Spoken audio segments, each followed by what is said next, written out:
Hey, and welcome to Inside the Booth. I'm David Arena. We got Dan. Nope. Oh, nope. I can't do it. We got Dan over there. There. And our special guest, David Elliott, a friend of mine over there. There we go. Finally got that right. That is very strange. It is, isn't it? StreamYard, the best. That's right. All right. So, thanks for coming on to watch. If you don't catch us live tonight, make sure you catch us later on. And so, let's get this party going. So, we got David Elliott. What's up, David? Thanks for being on tonight. Hey, thanks for having me, man. Seriously. Yeah, it's going to be fun tonight. Just to let everybody know, David's a friend of mine, and he is the founder of Artisan Ministries, and I'm working with him. But instead of me trying to explain everything, I'm just going to let David explain a little bit of himself, who he is, and then I'll ask him some more questions as we go along. So go ahead, David.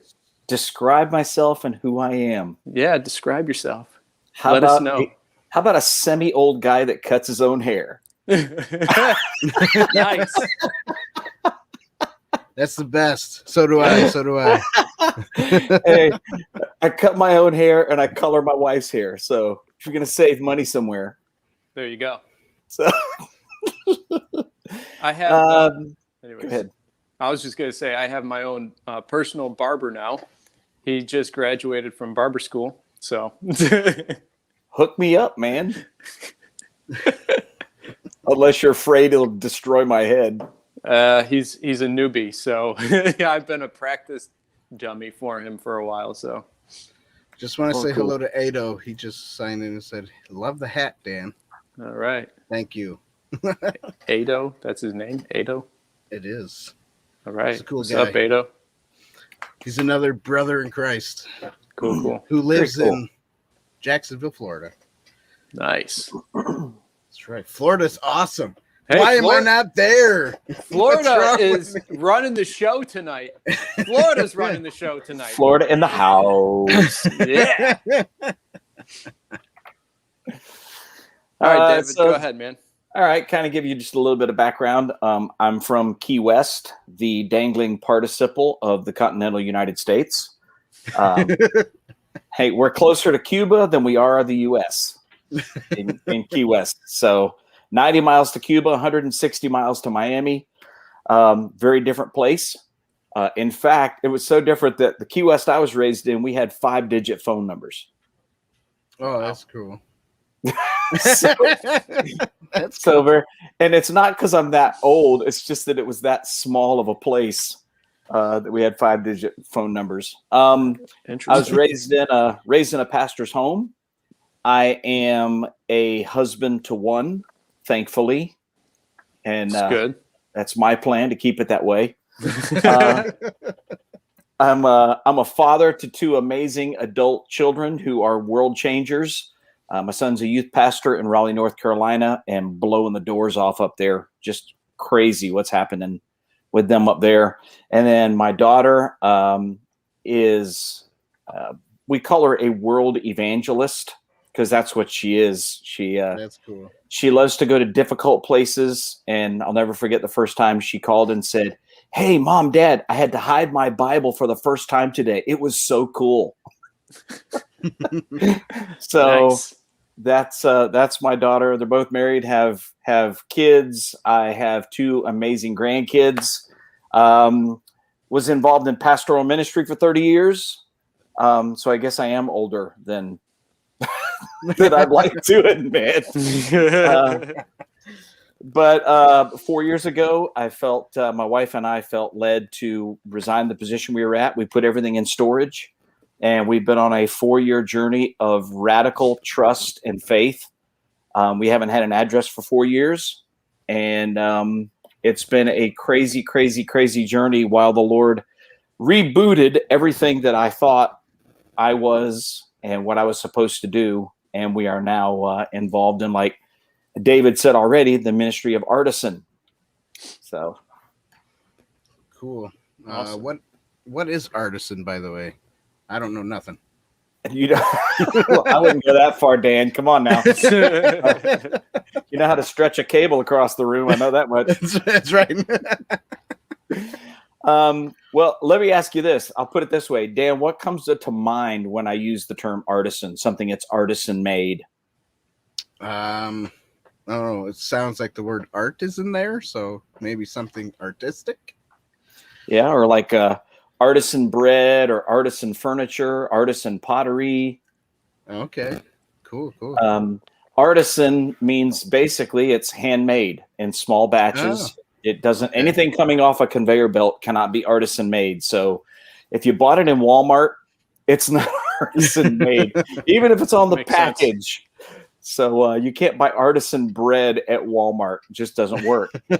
And the reason we call it artisan is because our heart is discipleship, and disciples are not made on a conveyor belt. They're not made by systems and programs. Disciples are made through relationship. It's an investment of yourself in another person. Right. And that's the whole principle of artisanship. We believe that Ephesians 2:10 tells us pretty clearly that God handmade us. He was the original master artisan. And then he then commissions us to be apprentices under him, to be involved in investing in the lives of others and making disciples as well. So that's kind of a nutshell what we mean by artisan. It's good.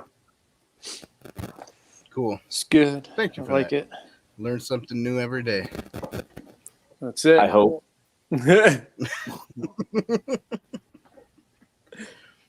Awesome. All right. So since, we do love Jesus here and inside the booth, and we want to give glory to God. And David, since, you just mentioned you've been in the pastorate for 30 years, when did you come to follow Jesus and believe his word to be true for salvation? I wish I had one of those stories like you meet people all the time, or like it was this day, this time, this is exact situation. I've had a lifelong process of that, actually. Originally, I guess I was 5 years old, and my dad prayed with me, led me to the Lord at the age of 5. And it was a genuine experience because I felt like the Holy Spirit showed up in my room, and I sensed him. I knew he was real, and I asked my dad what was going on, and took the opportunity to pray with me. But then again, in high school, I had to make that decision for myself that this is really, Jesus is who he says he is, that God is real, not a mythology. And he didn't set the earth spinning and then go off to start other things elsewhere in the universe, that he was still intimately involved in his creation.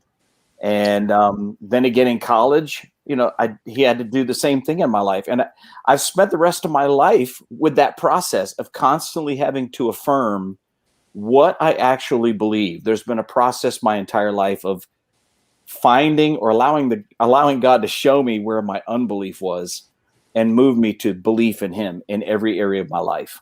And so I can't say there was this one thing where it was like, that's it. It's good. It's a lifelong process. Yeah. That's cool. That is cool. I agree with that. That's awesome. So, well, what's up, Tabitha? Yes. Just saying hi. Hi, Tabitha. Hi, Tabitha. I don't know you, but I'd like to.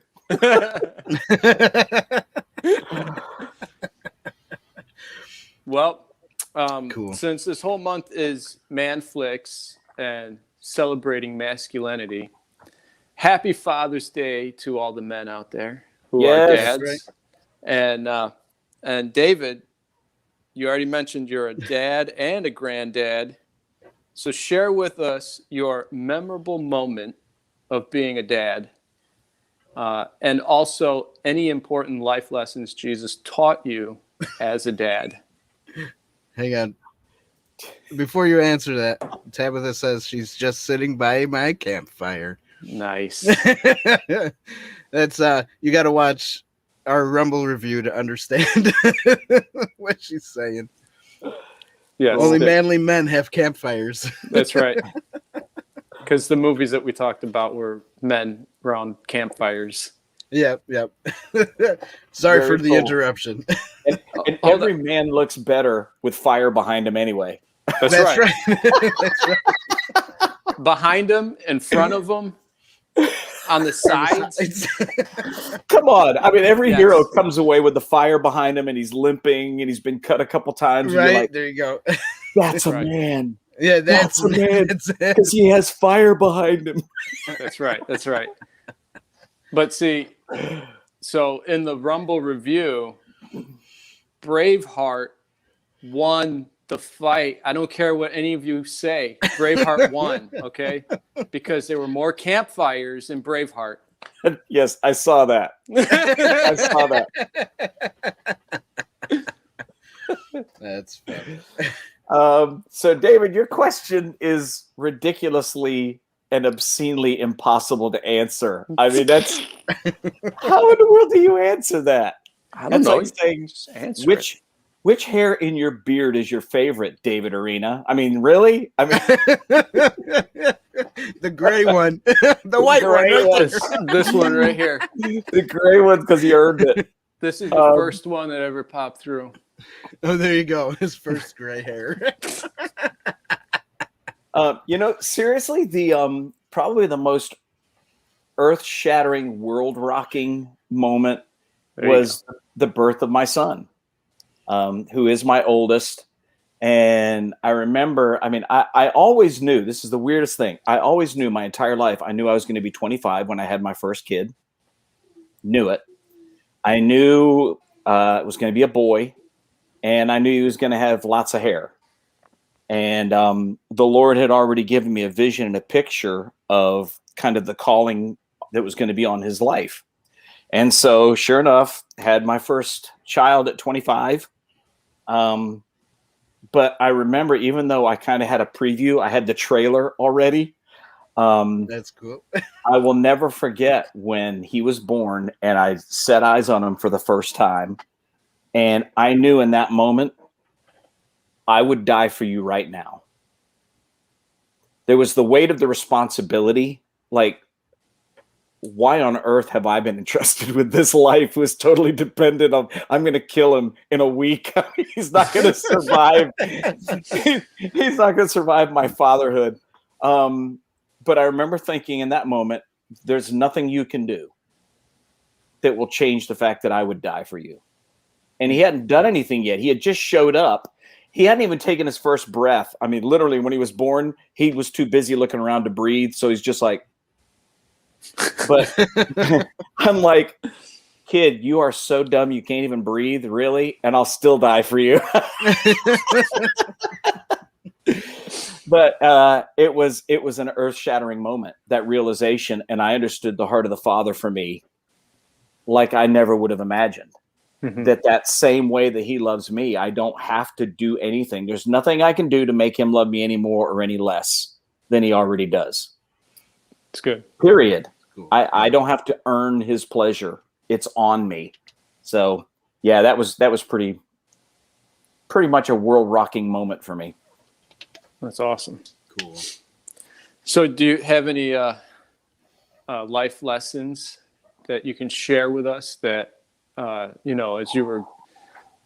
you're growing into fatherhood and raising your son and then your daughter, what is it that Jesus imparted into you as a father as you were growing? As a father, I guess one of them is never believe your own press. Whether it's good, bad, or otherwise, because you're gonna mess up, period. And that doesn't change anything. Who I am is much more important than what is said or what impressions people have of me in the end. My identity is in the Father. And then probably the other thing would be to never doubt in the dark what I know God said in the light. That's It's good. easy to forget what matters when things get tough, but hold on to that. And I would say one more thing, because this one is a big one. Remember that everything's temporary. Yeah. Everything other than God himself is temporary. Good times are going to pass. Bad times are going to pass. You're going to be okay because everything's temporary. So. It's good. That's a good word. Awesome, man. So, what is well, you already touched on that, the ministry, but share with us what the mission of Artisan is. Okay. Share with us like the mission, the vision, just let us know what God has called you and your wife into. And then, of course, God brought me and my wife into it. And then, 3 other families have joined. So just share with us, the mission and the vision of Artisan. So. Yeah, man. As I mentioned before, my wife and I were in pastoral ministry for 30 years. And there have been 2 key elements to everything in my ministry life, 2 things that just really resonate with me at the core. One of those is that God doesn't call us to make decisions. He calls us to make disciples. And as a pastor, I always struggled with not feeling like I was able to actually make disciples. I felt like I was doing a lot of other things that had nothing to do with that. Right. I hate to put it that way. And that's, I'm not bashing on any other pastors. That's always been a frustration with me because that's what I was alive with, was making disciples. And like I said, Artisan is that whole concept of, if you're going to make disciples, it takes one-on-one life investment. So that was part of it. And that we always saw that happened in a community of people doing life together. The other part of that was, as a pastor, I realized there's a lot of people that are never going to come to my church. Doesn't matter what I do. It doesn't matter what I offer. It doesn't matter how slick I do it or what level of excellence I use in executing what our church's vision is. They're just not going to come. In fact, recent statistics have shown, not statistics, studies. Let me change that. Statistics have been done, but studies are different. They take actual measurable numbers, population numbers, church attendance numbers, and compare those. And in metro areas of the United States, on average, 90% of people do not attend church. I was shocked when I saw that. Wow. So only 10% of people in metro areas of the U.S. attend any kind of a church. Of that 90%, 60% have already written off the church as a viable institution. They see the church as the obstruction to anything good in the world. And if we're honest, we've given them some good reasons to think that. Yeah. I hate to say that. No, A lot of things that have been done in the name of God that I think God's going, really, guys? I heard a term used recently, and it was amazing to me. The guy said, we do a lot of unauthorized ministry. The king never gave us permission. The king never told us to do it, but we're putting the king's name on it. And I was like, wow. So anyway, so that 60% of people just aren't going to attend a church. So my thought was, well, what are we doing? Because right now our current approach is we try to get people to church. I mean, that's how we do what we do. That's our MO right now. Yeah. But it would be kind of like if I ask you, David Arena, hey, man, you want to go with me to a Marilyn Manson concert? How about Billie Eilish? You want to come with me to see Billie Eilish? And you'd be like, yo, bro, I just really don't want to. And be like, hey, but dude, we know each other so well. We're good friends, right? Out. Yeah. Yeah. I mean, you like me, I like you. We've got some history there. Why don't you want to come? I mean, what if I told you What if I told you that if you go to your first Marilyn Manson concert, they give you a coffee mug with his face on it? Maybe. Then every time you drink your coffee, you can think of Marilyn Manson. What if I told you we give you a pen? Give you a Marilyn Manson pen, and they'll give you a packet of information that's telling you where the next Marilyn Manson concert is, so you can connect to other Marilyn Manson fans. I mean, right? That's not how it works, but that's how we're doing it. Yeah, it's true. That's how we're doing it into the church. We're going to people who don't like the church. They don't see the validity of the organized church. And we're saying, hey, why don't you come to church? Yeah. But we have coffee in the lobby, man. Don't you want to come now? So kind of begging them. So Artisan flowed out of that. And what the Lord really began to put into my heart was, what if instead of trying to get people to church, instead we realize we are the church? And so we choose to instead intentionally establish relationship and love people who don't agree with anything that I believe, anything that I stand for. And yet I love them. I care about them. I want to be involved in their life, and I want them involved in my life. And through that involvement, through that relationship, they see that the church is actually not an organization. It's a relationship, and it's a group of people who love Jesus and are following him.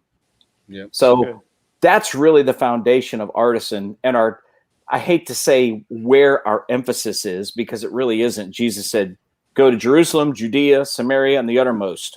So, okay. Yeah. But one of the things we really have a heart for is people who are artists and creatives, because by and large, they tend to think outside the box. They don't like things institutional, no matter what it is, religious or otherwise. They don't like Starbucks. Okay. Right. Yeah. Especially that Starbucks logo on there. Yeah. Oh yeah. Look into that history. So we intentionally establish relationships with people who aren't necessarily in love with the church. They don't have a problem with the things Jesus stood for by and large, but they're opposed to the church. So we choose to be the church to people who otherwise wouldn't normally come to our churches. That's good. That's it in a nutshell. The way we do that is through relationship with people like you. And we do community together and invite people into our community of relationship so they can see what that looks like, as opposed to a program that we do. Yeah. Yeah. So That's cool. I'm just, to add to that, like part of the hook for my wife and I is the fact that, one, we felt God calling us to be a part of this. But besides that, it's everything our heart yearns for is discipleship, building relationships, and just having that idea that comes from the book of Acts, basically, where they were eating, they were breaking bread and drinking, fellowshipping, listening to the teachings of the apostles, right? And then they were going out. They were being sent out. Nobody stayed behind four walls of a building. There you go. And nobody tried to, bring people in. It was, we go to them. And so, personally for us, it's a journey, because realistically what we have to do is retrain our brain to think differently about what church is. You don't think it's tough until you actually start doing it. Because once you start getting involved, it's like, holy crud, I've always believed this and I've always wanted to do this, but because we've been so trained and programmed for Sunday morning services, a Wednesday night service, maybe a few events throughout the month, you know what I'm saying? So it's like we've been programmed. And another 2-3 songs. Listen to the message. Go home. Well, here's the thing that's so interesting. Okay, it seems like semantics, but it really isn't. We say things all the time that we really want, but we don't know what it is. Right. So, how many churches do you go to where they're like, "Hey, welcome home"? There's a lot. Okay, well, so what you're saying is you got a room in the back I can live in, right? Yeah. That's it. That's it. And you're going to That's live what I here said. with me. That's it. We're going to do this. We're going to hang out together, right? This is gonna be it. Yeah. And we just really don't know what that means. We talk about doing life together. We're like, okay, so are we going shopping together? What? You going to come help me clean my house? What? Exactly. I mean, we say a lot of things without ever actually intending to live that, and we don't even know that we're not. Yeah. Right. That's So. true. That's It's true. very true. And if it doesn't And a fit lot of- the planned schedule, that's another thing. Like I'm learning too, is that And a lot of the pastors are like, I'm untouchable. Everybody else, you do your thing. The pastor, me, I live in my own castle. Nobody can talk to me. Nobody can do anything. Yeah. Well, are you ready for this shocker? Yeah. And this is not an indictment. This is an observation. Mhm. Most pastors and churches don't trust each other. The church doesn't trust their pastor, so they have a board to keep him accountable, not because of what Scripture teaches about accountability as in relationship. It's because they don't trust him. Pastors are untouchable a lot of times because they don't trust their people. And if they give them too much access, then they're not going to be able to stay on the pedestal people have put them on, because they're going to find out they're real people. Mhm. Yeah. And I know after having done pastoral ministry for so many years, people have a hard time following somebody who has not attained the level of perfection that they want them to. Mhm. Mm, So It's true. interesting. It's very true. interesting thing we've created, this thing we call the church. Yeah. It's very interesting nonetheless. Yeah, definitely. And as I was saying, It's almost like Hollywood, right? You get the famous singers and the famous people, and everybody puts them up on pedestals. And if they do something wrong, everybody's like, "Oh, shame on you! You're canceled." Yep. You've been canceled. But Huh, yeah, and that's interesting. the same in the church too. I mean, if a pastor, sins and falls short of God's glory, he gets canceled. Yeah, no one prays for him. No one helps him out. They just tell him, "All right, get out of here." Pretty much. But and Kind of the opposite of what the Bible says. Yeah. Whoa! Yeah. You go bringing the Bible into things. What's wrong with you? Yeah, I don't know. All right, sorry. Go ahead, bro. No, I was just like bringing it back to just my own personal experience. Is that, basically, the whole transformation of thought, of living a lifestyle that's missional, because it's one of the things that we talk about a lot in our huddles is missional community, the Greek word oikos, family, things like that. It's very, you don't realize how you have to really transform the way you think about it. Yes. Once you start hearing it more, okay, you hear it, but then you got to put it to action. You got to make it work. And none of us by far in our huddles are perfect at it. We all are not that great at this thing. Starting with me. First person. I'm supposedly leading this thing. I guess I need to catch up to everybody. So. And all right, I'm just throwing this out there. But the 3 families got sick, right? All around the same time. And my thought process was kicking in. I'm like, so how do we reach out to each other? How do we help each other in this process of being sick? And, but of course, when you're sick, you really don't want to do anything because you're worn out. But that was my thought process. Like, we got to change the way we are the church, being the church. It can't be just, okay, we're all sick, let's just shoot a text message and that's it. And again, like I said, I'm working on this whole thing in myself too, because it's like, maybe I should have reached out more. Maybe I should have gone over to Richard's house, or at least called him up and said, hey, you're sick, I'm sick, how you doing? You want to pray? Whatever.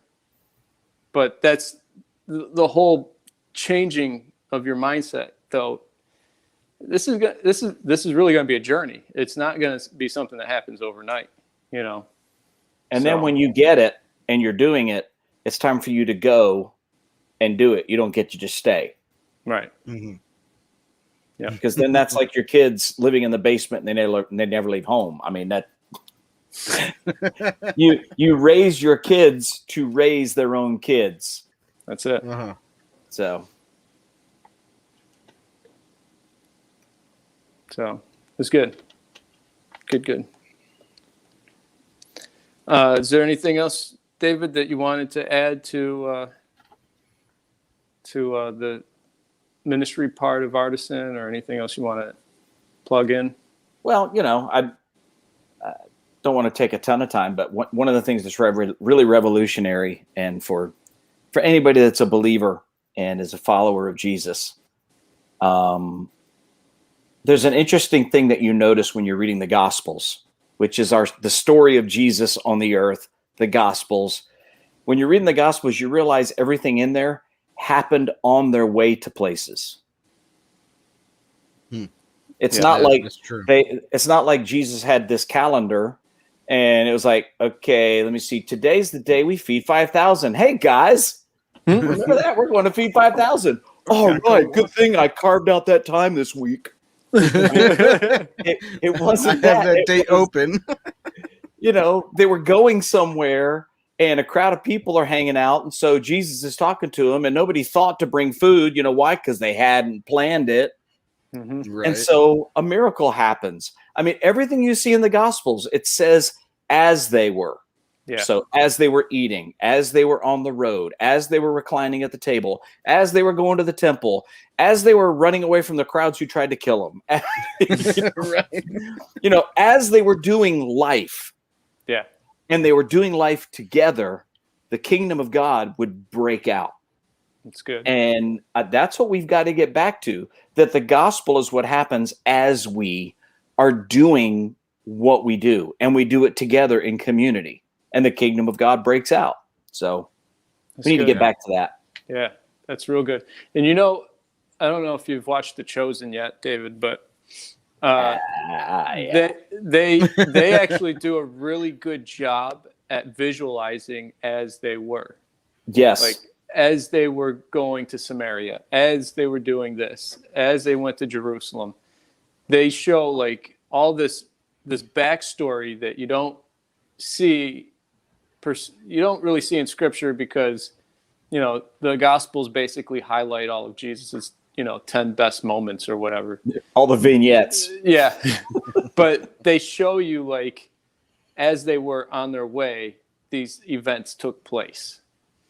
You know, and they do a really good job at visualizing that. And I think that's actually been helping me get into a place of community with Artisan and you guys in our huddles. But that's just my personal thing. But anyways. So I thought that was a good conversation piece. Yeah. And what's cool is this movie is very conversational too, and it ties in with a lot of themes. So yes. So let's go into our movie review mode now. Alrighty. All right. We got Secondhand Lions. Now this was my first time watching it, and I thought it was pretty good. Not a lot of complaints here. It was a decent movie. All right. So, David, are you familiar with our grading of the movies?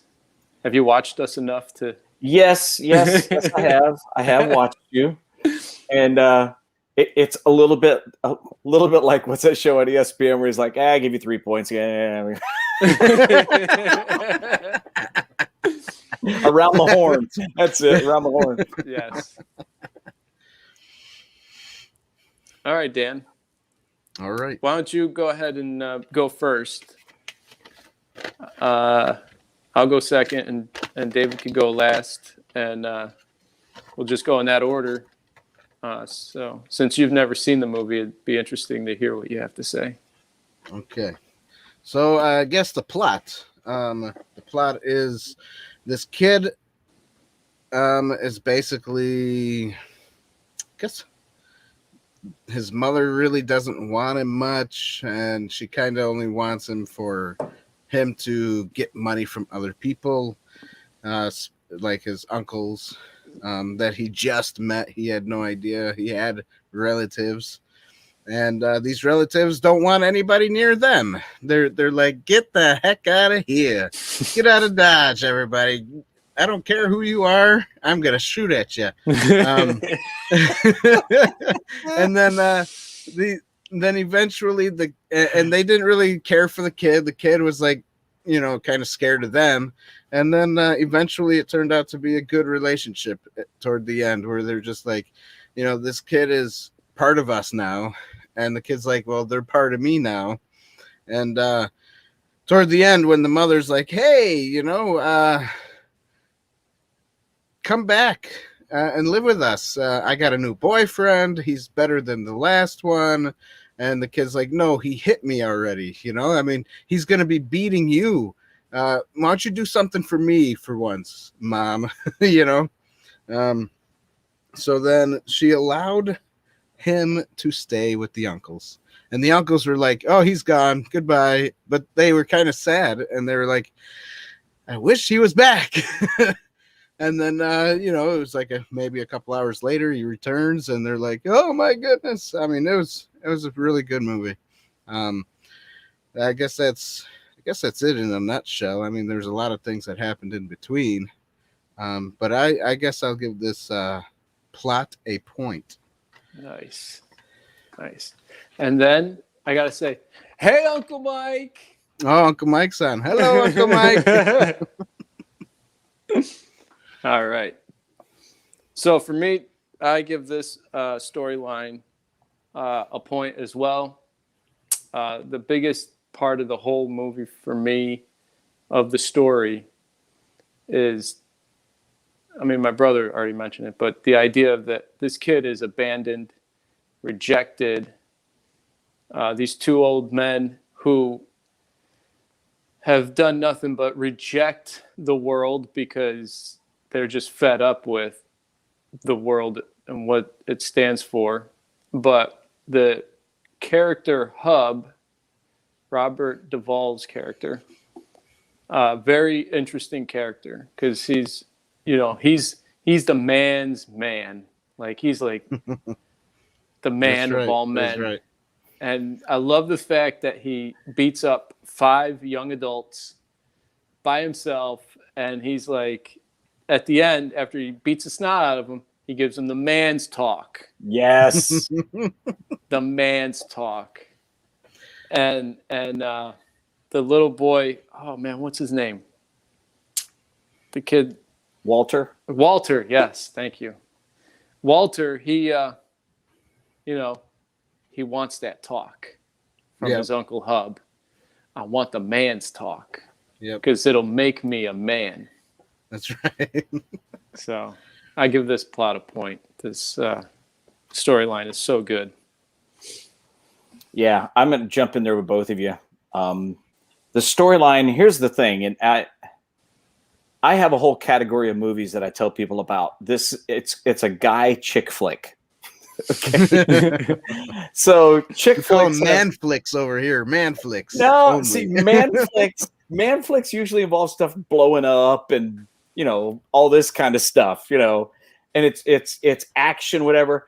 But there's a whole other category of movie that I call man chick flicks or guy chick flicks, because chick flicks are all about evoking emotions and those kind of things. Mm-hmm. But these kind of movies do the same thing for guys. There are certain themes that resonate with guys, and this movie is just loaded with those themes. Yes. I think of movies like Legends of the Fall. That's a guy chick flick. A River Runs Through It, guy chick flick. Whether you want to admit it or not, The Last Samurai, in the middle of all the cool stuff going on, there are guy themes in there that just make you go, yes. At the end when he takes that sword and he lays it down in front of you can take my life, and you're like, yeah, you can take my life. Yeah, It's nothing. The Last Samurai. I love it. Secret Life of Walter Mitty, the ultimate guy chick flick. Okay, That's a good movie. Manhood themes. Movie. So, like in this movie, Walter is every guy. Every guy has had those seasons where we felt like we were lost. We didn't know where we fit.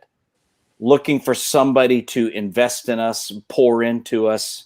Looking for somebody to tell us, you are a man. And it's one of the missing things in our society, in westernized society, is there's no point at which that happens with men now. Right. And so we've got a lot of big boys running around because they never had it imparted to them or conferred upon them. You are a man and you have what it takes. And so you have a lot of guys running around doubting they have what it takes to do anything. It's true. It's good. So the storyline of this, probably some of the most quotable lines of any movie in history. I mean, some of these amazing lines, like when my favorite line, probably the best last two lines of any movie ever written, in my opinion. When he goes, "You mean they really lived?" Yeah. Oh yes, yeah. They really lived. The grandson there. Yep.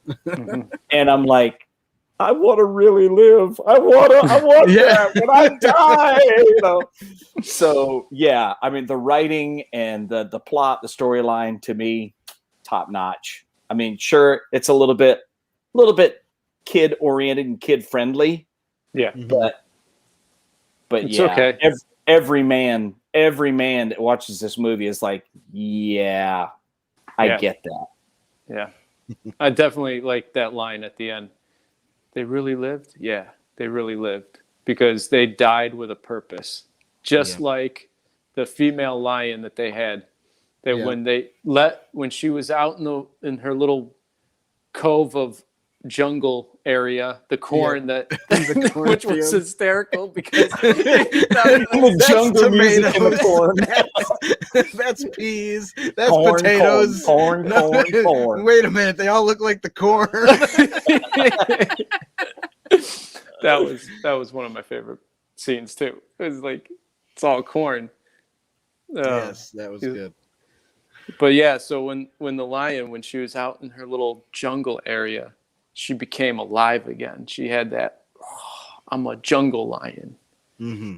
So, and that's what that line when Haley Joel Osment says, she was a real lion there at the end, wasn't she? And it's like, wow. Yeah. I mean, that sounds like every guy in his 70s or 80s that's like, just one more time, I want to be a real lion. Yeah. Yeah. It's true. Dan, you're too young to know these things. Yeah, I'm sorry. Way too young. Man. I can learn, though. No, you know what I liked at the end there when he did ask that question, they really lived? I liked that the Walter there, he was like, oh, so it really did happen the way they told me the story. Because validation. That was yep. And he was like, they didn't lie to me. You saw it in his face, like he was like lit up a little bit, like, oh yeah, they did live. He was like, yes. So that was cool. That was cool.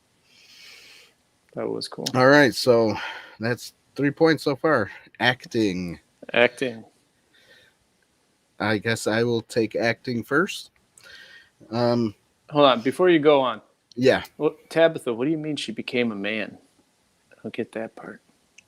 Probably the lion. Oh. The lion becomes a man, and it was a female lion. It was a female lion. Gotcha. Okay.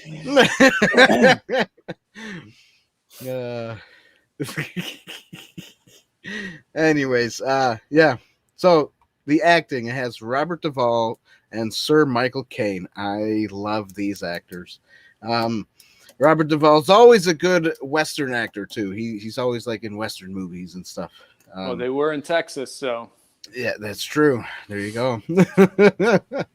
And I liked Sir Michael Caine because he got rid of his English accent. You couldn't really tell who he was at first, and I was like, wait a minute, who who is that again? You know, he's got the Southern accent. What happened to his English accent? You know, but it was really cool. I really enjoyed their acting, and obviously, the kid Walter, his name is forget the Haley Joel Osment. Yes, that one. That one. I see dead people. That kid, he did a good job, you know. I know he's known for Sixth Sense, but this was a good movie, and I wish I watched it when it came out, you know, because I really wasn't interested because I was like, oh, another I see dead people movie. Okay, whatever, keep going, you know. That's why I never watched it, to be honest. But I'm glad we had to do this review because I was able to watch it, and I was like, wow, this is really a good movie. So I give the acting a point. Awesome. So yeah, acting, I give a point. I don't know what else to say. I mean, they all did a phenomenal job. I think even the mother, I don't remember the actress's name. Kira Sedgwick. Yeah, she's a good actress. This cast, this ensemble was amazing. Yeah. When you look at the actors in this. Yeah, it was really good. And we're the review guys, bro. And Dave Elliott knows it better than us. Well, of course we're supposed to know these actors. This is his favorite movie. One of my top 5 or 10 movies of all times, literally. That's his favorite movie. Anyway, so that actress, I've seen her in some other TV shows and what have you, but she really did a good job at being believable when she was lying to her son. Yeah. Like I almost, when I first saw the movie, not this time around, but when I first saw it, I was like, oh, maybe she turned her life around. Maybe. And then, of course, you know, at the night scene where she's with that bozo guy, and and he pulls out his badge. He's like, yeah, I'm with the FBI. He pulls out the badge and shows it real quick. Just give us the money. Just give me the money. Well, I know your uncles are in it with Al Capone and all these guys. Yeah. We got facts. Yeah. Show me the Carfax. Anyways, but it was really well done, the acting. And I like the fact that there was no CGI in this movie at all. Everything was all real, you know. I think I can't quote me, but David, you can correct me, but I do believe the lion was real too, right? Yes. Yeah, that was a real lion. Probably. That's what I'm guessing. Except those scenes where the lion's laying dead, that was a fake one because PETA would have lost their minds. So. Yeah. Yeah, exactly. So, but I give this a point. The acting, definitely. Yeah, I'm definitely with you. A point for sure. I mean, just when you look at the ensemble that they put together for this movie, you got Sir Michael Caine, you got Robert Duvall, you got Haley Joel Osment. I mean, those are Oscar winners right there on top. Then Kira Sedgwick, another Oscar winner. Mm-hmm. And then did you notice who adult Walter was at the end of the movie? Yeah, Josh Luke. Or Josh something. I know his name's Josh. Or something I don't know about the movie. Oh, man. Josh Lucas. I think that is his name. Yeah. And then the guy that was on Heroes is one of the salesmen. Oh, okay. The one that gets the skeet shooter. Oh, really? He's the guy that was on Heroes, the older brother in Heroes. You saw the show Heroes, right? No. You never watched the series Heroes? Are you kidding me? Oh, my word. At all, bro. But Haley Joel Osment's amazing in this. You believe the awkwardness. You feel awkward for him. I mean, it feels painfully awkward. You want to help the kid, though. And how awkward Robert Duvall and Sir Michael Caine portray, and yet trying to play it off. I mean, just phenomenal. You sense that Kira Sedgwick is just not an evil person. she doesn't know what else to do. This is her survival mechanism. This is how she copes with life. Mhm. And you sense that, you feel that in the whole movie. Everything is so ridiculously unbelievable. And so you can put yourself in each of those places. Yeah. I can inhabit any one of those characters because I am all those characters. Sadly, it's just the reality of it. Including the lion. I feel like I'm a broken down lion most of the time, man. Nice. But to me, that's just such a huge deal to me, is the believability. Regardless of anything else I like, I can insert myself into that and I'm there. In fact, this is one of those movies that whenever it would come on in our house, it never failed that somebody would be watching it. And one by one, as people walked through the house, they would stop at the TV and be stuck there until the movie was over. It never failed, because you are sucked into these characters. You're invested in the characters. Oh, yeah. Regardless of, there's scenes of absurdity in the movie, and it's done on purpose with intent to make the end of it so much more satisfying. Yeah. But you want to believe it. You know, even in the craziness, you're like, that would be so cool. So yeah, the acting, I've got to give it a point, man. It's good. Sweet. All right. Now we're off to cinematography. Yes. Okay. So basically, this place was filmed in one area of their house. They did go out a little bit, like, you know, to the gas station, restaurant, or whatever that was. But they stayed mainly in one spot to film this movie. And I think they did a good job with how wide and vast they used such a small, you know, place. But yet it was big, small but big. So, and the color was good. I like the coloring of the movie. Vibrant. The greens were very vibrant, especially when the lion goes into the the cornfield. But yeah, other than that, and obviously you have that once in a while you got that dusty feel in the beginning when they're shooting at everybody, saying they come out, hey, I heard you $500,000. Would you like to buy the boom boom? Yes. We ain't buying from you. I love it. And then they just drive off. That was Walter's first experience with them. Yep, it was. And then they just drive off, you know. That dusty loneliness feel in the beginning, it was cool. And then toward the end, with the vibrancy of everything, it just made it feel like, okay, you know, like the feelings, the colors and the feelings just brought it together very well. So I will give the cinematography a point. That is very good observation, Dan. Wow. Thank you.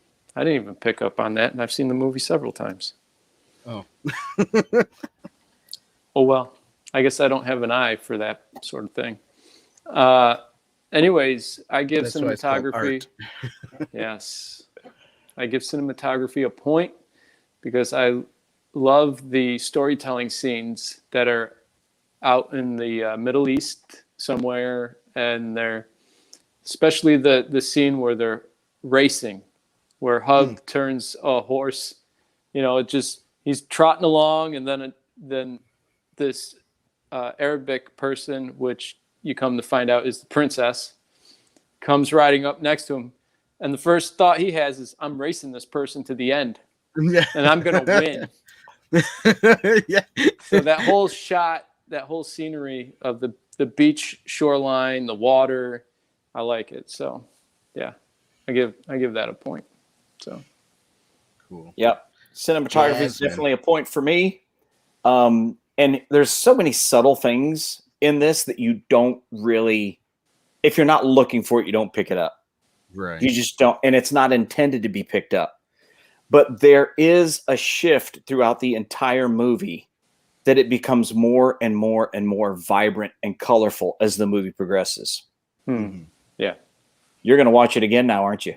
Yes, I am. Because I want to see it. Like in the attic, every time Walter goes to his room in the attic is gray and dusty, and it is to feel lonely. It Mhm. feels isolated. It feels like it's a place of question. And it's all the cinematography and the set design that they do there. Then that scene at the lake at night with the plunger. Yeah. I always wake up sore. I don't know why. I don't know why. But that Good. cinematography of those night scenes, and if you watch, because there's a couple of times that he goes out to the lake, and Haley Joel Osment follows him out there, and the moon gets brighter and Wait, brighter. there's a campfire too. There's a campfire. That's right. Damn it, there's a campfire in this. Now it's a manly movie. Now this movie is a 10-star movie. There you go. It's a bona fide guy chick flick. That's right. Sorry, go but ahead. yeah, Keep going. Even like when they're starting to kind of become a family and whatnot, and all of a sudden they go from what they've been wearing to those bright blue overalls. Yes. Mhm. And the corn is bright yellow and the greens are bright. The colors just reflect what's happening in the movie. And it's such a subtle thing that you begin to feel this warmth and life as they come together as an oikos. That's true. Sorry, that's for David Arena. Thank you.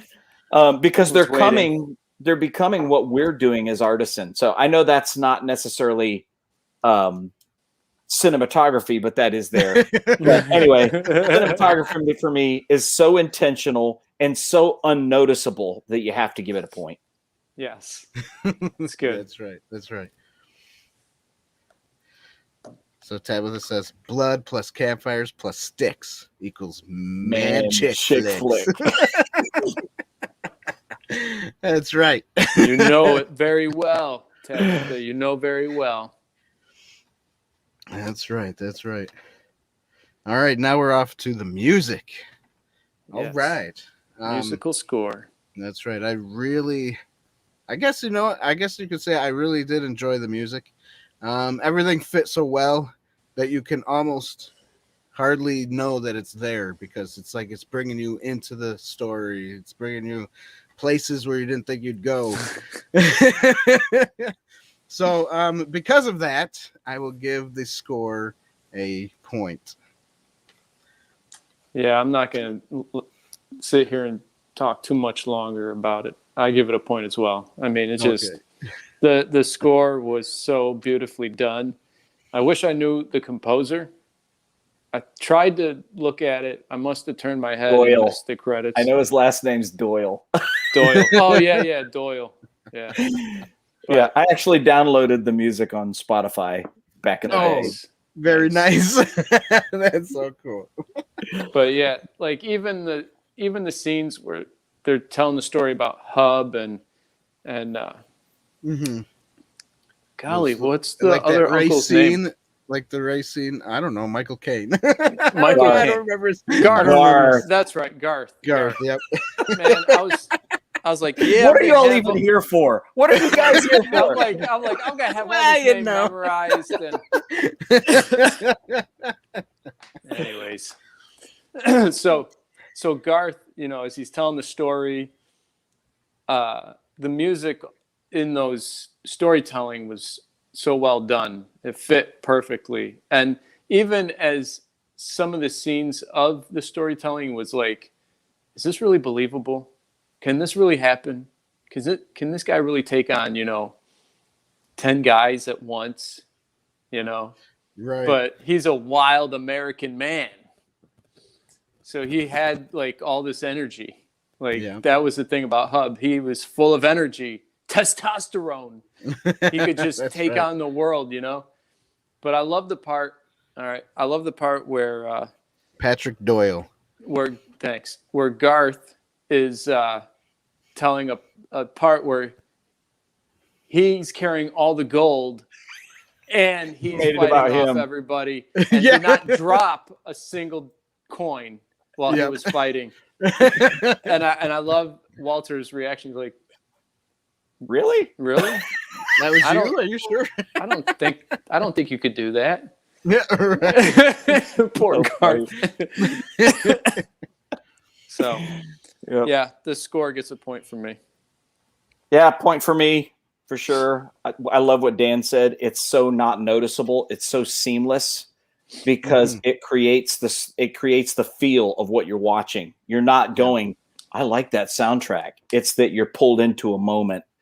Even like whenever the salesmen come out, the music Oh yeah, just makes it hilarious. It takes a situation that you should be watching horrified. yeah. Yeah, right. You should be watching this going, what is wrong with these guys? They're shooting at people Shooting people. for no good reason. And But we think instead, it's you're just cracking up hysterically. Exactly. And the music behind it is just perfect yeah. It is. to create that mode. So, yeah, music for me, the score, See, because it's so perfectly aligned with what's going on. See, Yeah. I'm gonna talk a little bit about Star Wars here because John Williams saved Star Wars. Okay, if it wasn't for the score of Star Wars, most of those movies You're right. would be It'd be boring. Yeah. yeah, you'd fall right Pretty to sleep. boring. So Be careful what you say. Star Wars. You Everybody might get a loves Star pipe bomb Wars. sent to your house, man. Yeah, That's I know, okay. right? that's okay. You'll get a thermal detonator sent to your house. Ding. Oh You yeah, got to say those Star Wars terms, you know? that's right. Thermal detonator. Thermal detonator. No, but you know, if you watch the last 3 Star Wars movies, the music overrides what's going on in the movie all the time. Yeah. They got it so loud, you're like, what are these people even saying? You know, it's just it's like a bish bash of knocking your head against the wall because you don't even. But it's know. okay though. It's okay. That's because okay. John It's okay. Williams composed it, so it doesn't matter. That's Williams probably composed what that's probably what the problem was. John Williams composed it, and they're like, "Well, this movie stinks, so let's just turn up the music. Let's just crank up. Just turn it up." That's great. Oh, that's funny. All right, allegory, bro.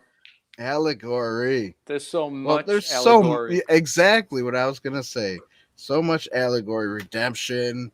You know, everything really. You know, I love the whole thing with the lion was basically the metaphor of what the guys were, you know, and that redemption of the lion coming back to life in the field, you know, being who she was supposed to be, a lion, you know.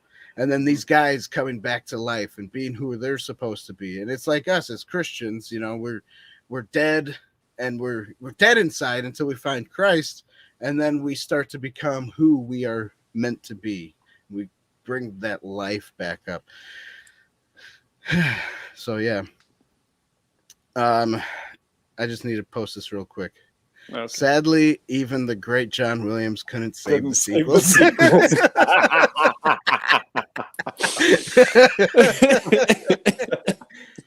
That is correct, Tabitha. That is correct. Boy. So sad, but true. Yeah, sad but true. But anyways, that is my allegory. I mean, you could probably put a whole bunch of allegories in this movie, but that's one that caught me the most. You know, just how we grow in Christ and how we become the men of God as we're supposed to be, or women of God, and what, you know.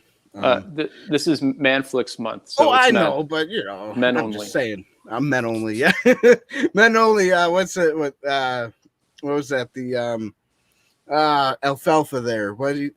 The Little club? Rascals? Yeah, the Little Rascals. What's that club? He-Man Woman Hater Club? Yeah, exactly that. Men only, boys only. No, but this goes, you know, this goes for all Christians, you know, and their life with Christ. So, so I do give it a point. All right. So I give the allegory a point. The parts that I'm drawn to the most are the father figure and Walter desperately wanting to be a man and needing that affirmation of being a man. Kind of like this father son. So how dynamic there. so how I looked at it was, so you got Hub and Garth, right? Hub is this is how I pictured it. Hub is God the Father, and Garth is Holy Spirit. Okay, because Garth is more gentle. He's more compassionate. Yeah. He touches Hub and he says, "Hey, we gotta bring this boy in. Bring this boy in." And so Hub's like, "Oh, all right, fine. We'll go get him." You know, especially when he ran off, right? As he ran off, you know, Garth's like, "We can't let him just stay out there by himself. We gotta go get him." Mm-hmm. So it's like that. You see the 2 in 1 operating. One day I'll figure out who Jesus is in the whole story, but for now, I'm going with this. So then they go out to get him, and the best part was they used the relative's car and make him come along. And he's driving this car. Hub's driving the car, and he's like, "This is my car. I should be driving." "Shut up and sit down." I'm driving. That was good. Yeah. So that was good. You know, that scene all on its own for me just resonates. How much God the Father loves his kids, his sons, and how he reaches out and goes after them no matter what.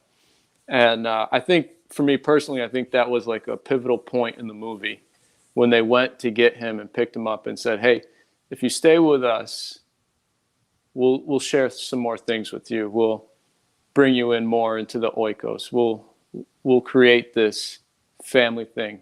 But if you're willing to stay, if you're not willing to stay, then you don't get to be a part of it." So that's like the draw, you know, the drawing in. And I was like, yeah, that's what God the Father does, you know. And then you get Holy Spirit who comes after us in a compassionate way so that we don't get so like scared and afraid like we're going to die. He's going to shoot us with a shotgun. Yeah. So I give this a point. All right. Yeah. How can you not? I mean, where do you start? Where do you stop with the whole allegory thing? There are so many themes. I've thought several times I could actually do like a 12-week teaching series on themes from this movie. Like, no joke. When you look at the concept of adoption, that we've been adopted by the Father, and at the end, you know, it's like the kid gets it all. I love that. Just write it down. The kid gets it all. And I mean, that's how God is with us. We get it all. Yeah, it's good. No holds barred. I mean, we didn't have to earn it. Just we get it all. You talk about the concepts of fatherhood that cannot be underestimated. That fatherhood not only was beneficial to Walter, but it gave those 2 men purpose. Yeah. They were lost. Yeah. Literally lost. They were bored to death, shooting at salesmen because they had nothing else to do, getting cranky and cantankerous. They'd lost all purpose in their life. And here comes Walter, and they rekindle their purpose. And I think more men need to understand that. There's a lot of men that have lost purpose because they've lost the concept of fatherhood. Yeah, that's good. Unbelievable concept there. Then that whole thing that is a lost thing in our society, just manhood, what it actually is to be a man. Yeah. Not, well, he's a man because he blows stuff up, shoots people, dismembers people, because he can break somebody's wrist 14 times and they still keep fighting. Right. Yeah. Sorry, I had to go there. So many movies, like they break the same arm over and over and over, and you're like, okay, whatever. But that whole concept of manhood being consistency, being present, and speaking things into the next generation. Just there's absolutely no way around it. You know what? I want to do this. I want to go to his speech. There's 2 speeches that Hub makes. First one is when he's beating up the guys, and they're like, "Who do you think you are?" Goodbye, and thanks for hanging out. Tabitha, I feel like you get me. Thank you. That's That's awesome. But Hub gives this speech. He says, "I'll tell you who I am. I'm Hub McCann. I fought in 2 world wars and countless smaller ones on 3 continents. I've led thousands of men into battle with everything from horses and swords to artillery and tanks. I've seen the headwaters of the Nile and tribes of natives no white man had ever seen before. I've won and lost a dozen fortunes, killed many men, and loved only one woman with a passion a flea like you could never begin to understand. That's who I am." And I don't know if y'all did the same thing, but I was like, yes! Yeah, yes! exactly. That's a man. Yeah, exactly. I'm like, I want to be Hub. I want to be him. You know, I mean, that's just. And then the manhood speech. He goes into the manhood speech about what it is to be a man, and it has nothing to do with beating people up and all that kind of stuff. It's that consistency and passion and love and commitment just to be there, and that's what's missing. Yeah. It really, really is. When you really look at it, it is. And I'm going to make some people upset. Women are specifically gifted to nurture, to love, to care for. Mm-hmm. Men are specifically gifted to impart identity, to give permission for their children to try, to dare, to fly upside down through the barn if they have to. And might I just say that it's not an allegory. That is how my dad is going to pass away. He's not going to die of old age. It's going to be doing something crazy. It's not going to be natural causes. He's going to, dive off a cliff and hit the rocks or something. That's my dad. He's just a beast. My dad's a legend. Nice. So yeah, you got to give it. I'd give it 20 points if I could, but I can't, so I won't.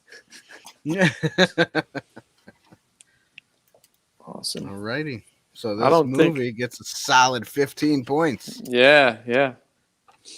Wow. So far, this is one of the few movies that actually got a solid 15. Yeah, in a while. Without any half points added to it. Yeah, without any half points. Well, it was good, but not. Well, I'm telling you, this movie has so much to say. Yeah, it does. It's old. I'm glad you can still find it in the Walmart value bin. Right. What was it? It was made in 2009, right? Yeah. Or when was it made? I think it was 2009. It was sometime. It was made. It was made. It was made. That's right. It was made, and it was made for today, regardless of when it was made, because right, exactly. We have to recapture these themes. Yo, so it's just a little tidbit. So this movie, Secondhand Lions, I watched with my daughter, and she thought it was a great movie, and it holds up. The movie holds up. This is a movie that will pass the test of time. It's going to hold up no matter what. Like you said, David, earlier, though, they did a poor job marketing this movie. I think if they had marketed it better, more people would know about it. Mm-hmm. And we just watched Jumanji today. Today was like a movie fest in my house. So we watched Jumanji. And which one? The original Robin Williams Jumanji, because I'm not a big fan of the other one. So I have to say, though, even though Jumanji with Robin Williams is good, the CGI does not hold up. The CGI was so bad. I mean, it's not like a Jurassic Park, from 93. I think that's when that one came out, 93. Where the CGI was well done, mixed in with the animatronics that you almost couldn't tell. Yeah. Right. That one holds up really well. But like this movie was made in 95, and I'm like, what'd they do? Get lazy on CGI? I mean, Like the CGI doesn't. Well, it's like not really everybody bad. is LGM Industrial Studios Light there. Magic. Yeah, that one. ILM. ILM. You know that thing. You know that thing. That thing. So yeah, not everybody is that. Anyways, but Hook is a good Father Day movie, though. There's a lot of father. Yes. Guy Father- chick flick, if there Yeah. ever was one right there. That's a guy chick flick. Hands down, definitely is. And it speaks. That one holds up pretty well too, because it speaks very directly to what absent fathers are like. Yeah, And and I what think every happens- man, when they watch that movie, when he figures out who he is and he shows up for his son. Yeah. Mm-hmm. I mean, just all I have to do is say that and you feel it. Mhm. He Right. shows up for his son, and his son is like, "You are the pan." Yeah. I mean, he gets it, and every one of us are like, "Oh yes, yes, yes, yes." Yeah, exactly. I want to be Peter Pan now. I want to be I Hub want a son. and Peter Pan. I want to be Hub with green tights. Oh boy. That just brings another movie to my head. Sorry. Men in Tights. Yes. Robin and Men in Tights. Yeah. I'm Little John, but don't let my name fool you. In real life, I'm really big. Sorry, I just had to go there. I'm sorry. That's Oh, too much. man. Love it. Well, I think I think that's that's it. I think we're done for tonight. Yeah. Good show, everybody. Good show. Good show. I tell you what, it was really, really a joy to review this movie with you guys and just to hang out with you. Yeah. Thanks. Dan, for never coming. met you before, but I feel like I'm connected to you now. You need to come to Florida. Yeah. That's what I keep saying. You know,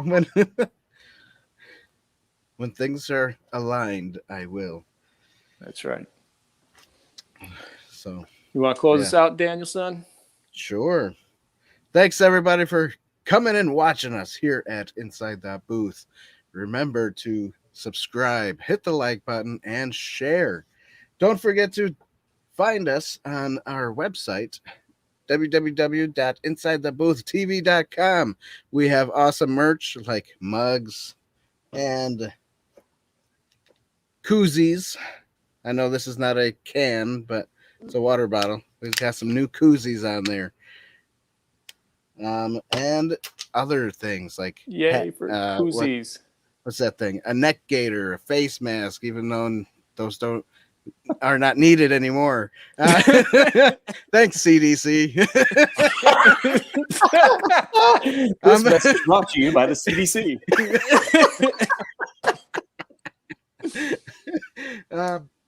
What else? We got hoodies, t-shirts, and and more. So come check us out. If you want to help support us, that's a good way to do it. Patreon, we have a Patreon page. That's a good way to help support us. You can support us for $1 a month or $10,000 a month. It's up to you. And if you want to do a one-time donation, go to the website. There's a donation page. Help support us, and then we'll help support you. Oh, strings attached, y'all. And if you want to find out more about Artisan and what we're doing, Yes. you can go to artisansculture.com. There you go, artisanculture.com. Is there anything else that you want them to follow you with? Any other plugs that you'd like to throw in there? Do you have anything like a YouTube channel? Or Oh, yeah. You can follow. Facebook We're on YouTube. We're on Facebook and Instagram, all at artisansculture.com. Or All Artisans Culture on the other ones. So Yeah. all Just Artisans type it in. Culture. Awesome. And if you're Thanks, if you're Ado. interested in Artisan and what we're doing here in Florida, also feel free to donate to Artisan, so we can do what we need to do as God calls us. to build the missional communities and discipling people. So, all right, cool. So that's about it. Thanks everybody for showing up. And we will see you all later. Tuesday and then the following Sunday. Goodbye, everybody. goodbye.